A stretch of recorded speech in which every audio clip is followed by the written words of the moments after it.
गांव की बेटी की शादी। अच्छाई का फल। बिहार के एक छोटे से गांव में श्यामलाल नाम के एक साधारण किसान रहते थे। उनका घर छोटा था, खेत भी ज्यादा नहीं थे, लेकिन उनका दिल बहुत बड़ा था। वे पूरे गांव के साथ अच्छा व्यवहार रखते थे। किसी का काम हो, किसी की मदद चाहिए हो, श्यामलाल हमेशा आगे आ जाते। चाहे कोई अमीर हो या गरीब, वे सबके साथ एक समान रहते। उनकी पत्नी सुशीला घर संभालती थी और उनकी इकलौती बेटी राधा थी, जो अभी 17 साल की हुई थी। राधा बहुत सीधी सादी लड़की थी। सुबह खेतों में पिता की मदद करती, घर के काम करती और शाम को माँ के साथ बैठकर पुरानी बातें सुनती। पास के गांव में बाबूलाल रहते थे।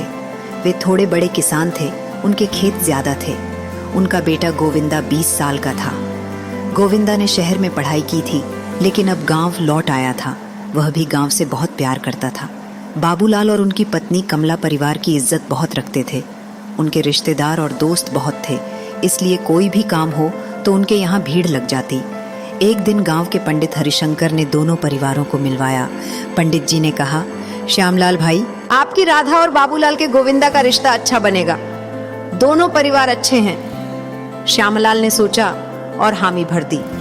उनके लिए बेटी का सुख सबसे महत्वपूर्ण था। बाबूलाल को भी रिश्ता पसंद आया, लेकिन वे थोड़े चिंतित थे। उन्होंने सोचा, समधी जी का परिवार छोटा है, क्या वे हमारी बड़ी बारात संभाल पाएंगे? रिश्ता पक्का होने के बाद शादी की तारीख तय हुई। जेठ महीने की अमावस्या। दोनों तरफ तैयारी शुरू हो गई।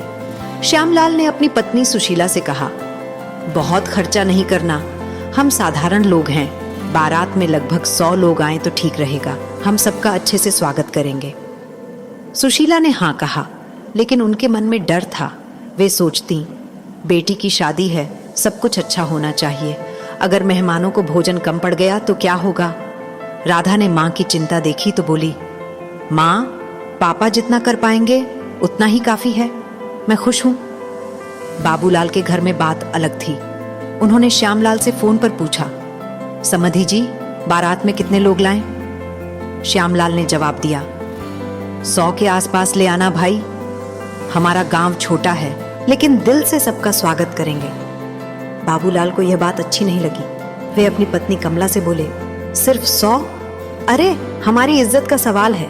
गांव में लोग क्या कहेंगे कि बाबूलाल की बारात में बस 100 लोग गए। हम तो 300 लोगों की सोच रहे थे।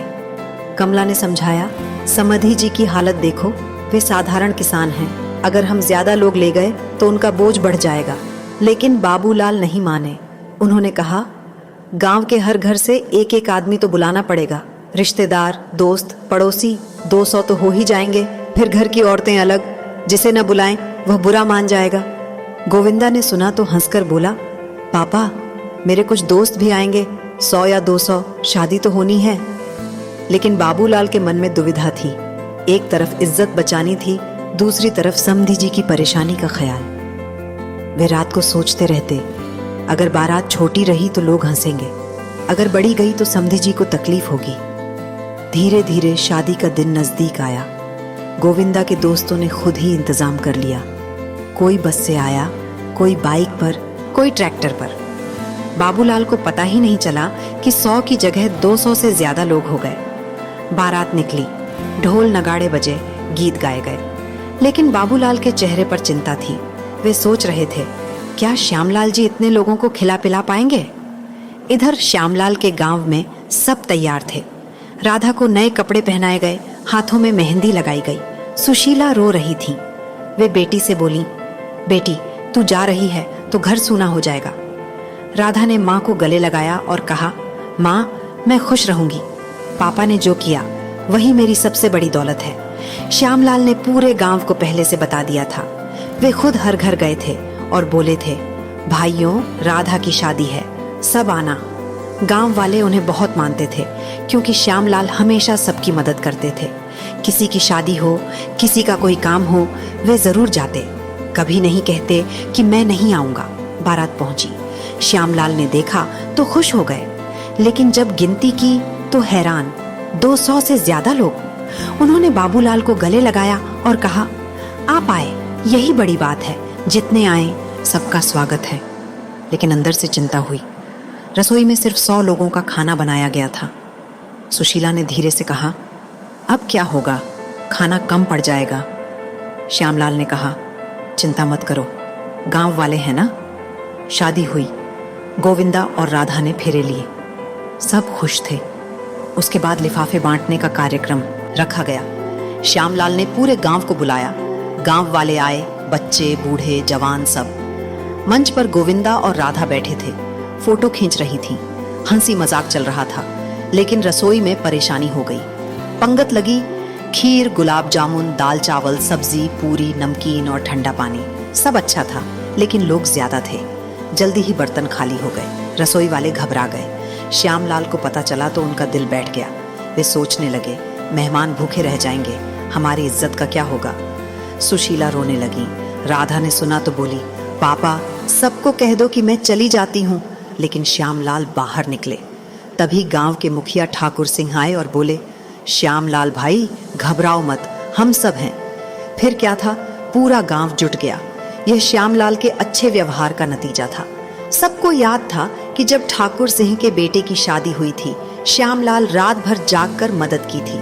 जब किसी गरीब की बेटी की शादी हुई, वे फूल लेकर गए थे।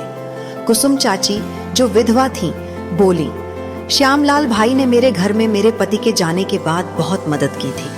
आज हमारा नंबर है। उन्होंने अपना घर खोल दिया, आटा, दाल, सब्जी दी। हरनाथ नाम के किसान ने अपने खलिहान से अनाज भेजा। औरतें रसोई में लग गईं, कोई पूरी बना रही, कोई मिठाई। बच्चे दौड़ दौड़ कर सामान ला रहे थे। मर्द बर्तन धो रहे थे, पानी भर रहे थे। बाबूलाल यह सब देखकर हैरान थे। उनकी आंखें भर आईं। उन्होंने श्यामलाल से कहा, समधी जी, आपने हमें बहुत कुछ सिखा दिया, गांव ने अपना दिल दिखा दिया। श्यामलाल मुस्कुराए और बोले, यह गांव की ताकत है, एक दूसरे की मदद करने से सब संभल जाता है। कमला ने सुशीला को गले लगाया और कहा, आपका पति बहुत अच्छा इंसान है। हम सोच रहे थे कि ज्यादा लोग आएंगे तो परेशानी होगी, लेकिन देखो सबने मिलकर सब संभाल लिया। फिर पंगत लगी, सबको अच्छा खाना मिला, किसी को कोई कमी नहीं हुई। गोविंदा ने राधा से कहा, तेरा गांव बहुत प्यारा है। राधा ने शर्माते हुए कहा, यह पापा की अच्छाई का नतीजा है। शादी खत्म हुई। राधा की विदाई का समय आया। उसने माँ पापा के पैर छुए। सुशीला बहुत रोई। श्यामलाल ने आशीर्वाद दिया, बेटी सदा खुश रहना, रिश्ते दिल से निभाना। बारात लौट गई। बाबूलाल घर पहुंचकर कमला से बोले, मैं गलत था, इज्जत संख्याओं में नहीं दिलों में होती है। श्यामलाल जी ने हमें यह सिखाया। गांव में यह बात फैल गई। श्यामलाल की इज्जत और बढ़ गई। बच्चे खेलते खेलते कहते, श्यामलाल चाचा की बेटी की शादी में गांव ने कमाल कर दिया। बूढ़े लोग कहते, यही तो समाज की ताकत है, मिलजुल कर रहना। राधा और गोविंदा की जिंदगी खुशहाल चली। जब भी वे गांव आते, श्यामलाल को गले लगाते और कहते, पापा आपकी सीख हमेशा याद रहती है। बाबूलाल अब श्यामलाल के बहुत अच्छे दोस्त बन गए। दोनों हंसते हंसते कहते, अगली बार बारात में सिर्फ 100 लोग लाएंगे। इस कहानी से यही सीख मिलती है कि अगर आप समाज में अच्छा व्यवहार रखते हैं, सबके साथ प्यार और मदद से पेश आते हैं, तो मुश्किल समय में लोग आपके साथ खड़े हो जाते हैं। अच्छाई कभी व्यर्थ नहीं जाती। एकता और मिलजुल कर रहना ही सबसे बड़ी ताकत है। अगर दिल साफ है और व्यवहार अच्छा है, तो दुनिया आपके लिए हमेशा मददगार बन जाती है। अगर आपको यह कहानी अच्छी लगी तो जरूर शेयर करें। ज्यादा से ज्यादा लोग इसे पढ़ें, ताकि वे भी समझें कि सच्चे रिश्ते और अच्छाई कितनी कीमती होती है।